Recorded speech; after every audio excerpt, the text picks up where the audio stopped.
So today I'll be talking to you about my research, repopulating the braes, shieling practice, upland seasonal industries and agricultural practices in post-medieval Scotland. So I'm Edward Stewart, I'm a PhD student at the University of Glasgow, based in the Department of Archaeology. So just for those of you who might not be aware, I'll give a quick definition of shieling practice. So it's a form of seasonal movement common across much of the Highlands and Islands of Scotland in the post-medieval period.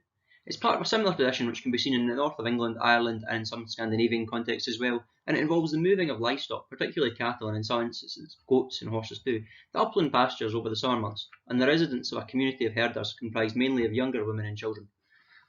Now it's a form of kind of transhumance, as the wider practice is known, and that can be found across much of Europe and indeed beyond as well.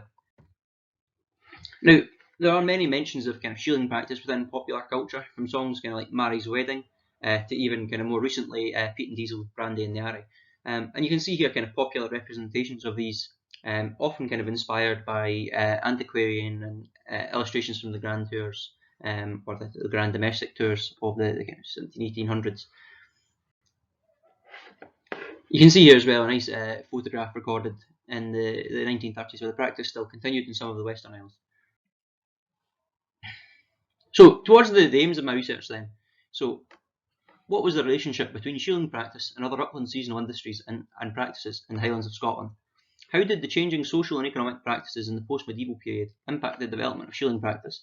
What role did shieling practice play in the socio-economic sustainability of crofting lifestyles in the Highlands and Islands of Scotland? And how does this impact the sustainability of modern crofting as it develops? And how can we repopulate the post-medieval Highlands in the minds of future generations? That being kind of the overarching theme of this research.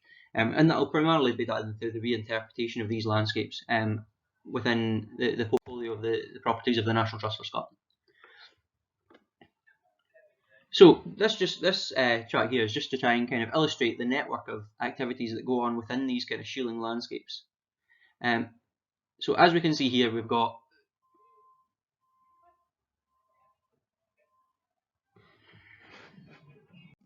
a wide variety of activities going on within these landscapes, from kind of shieling practice itself, the peat cutting, whisky stilling, flax processing.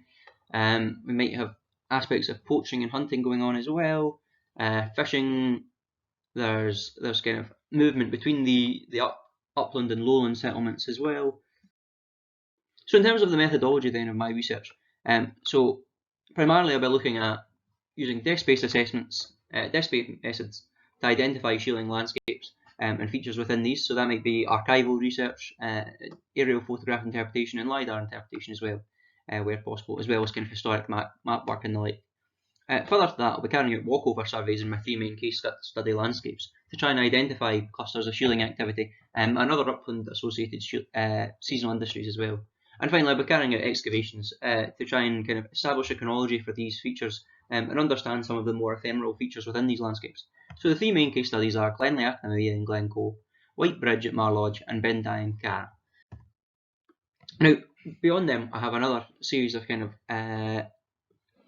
case studies that I'll be drawing various aspects from. So they include places like Mingley, Balmacara, Torridon, Kintail, Benlaw's Estate, Greymare's Tail and Glen Rosa, which I'll be kind of drawing certain aspects from to try and understand these landscapes. As you might note, they're all properties within the National Trust for Scotland's portfolio, and this research is kind of being carried out in partnership with them and their archaeological services team. So far I've managed to carry out the walkover survey on the estate of Glenlea, aerial photograph interpretation for Marlodge, and excavations at the Glenlea sites, particularly 2 shielings and a platform, purpose as of yet unknown. Another part of this research then is to look at the landscape values, kind of landscape values that occur within these landscapes. So part of this focuses on how these landscapes are perceived and the role this has in the production of narratives about these landscapes. So how has that kind of overwhelmingly dominant narrative of Highland emptiness impacted the production of archaeological narratives, say, about these landscapes? And how does this kind of body of narrative around about these landscapes impact modern communities today?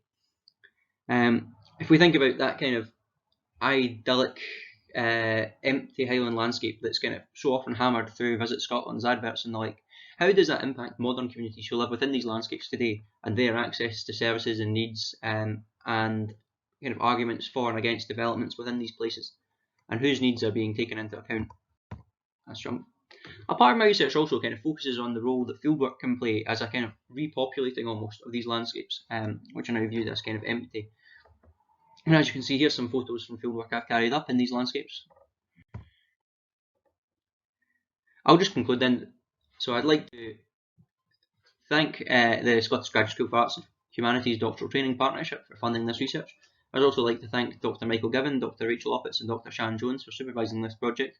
And I'd like to thank the National Trust for Scotland's archaeology team, particularly Dr Derek Alexander and Dr Daniel Rhodes, and their NTS Glencoe property staff for their assistance and support so far in this research. Thank you for listening.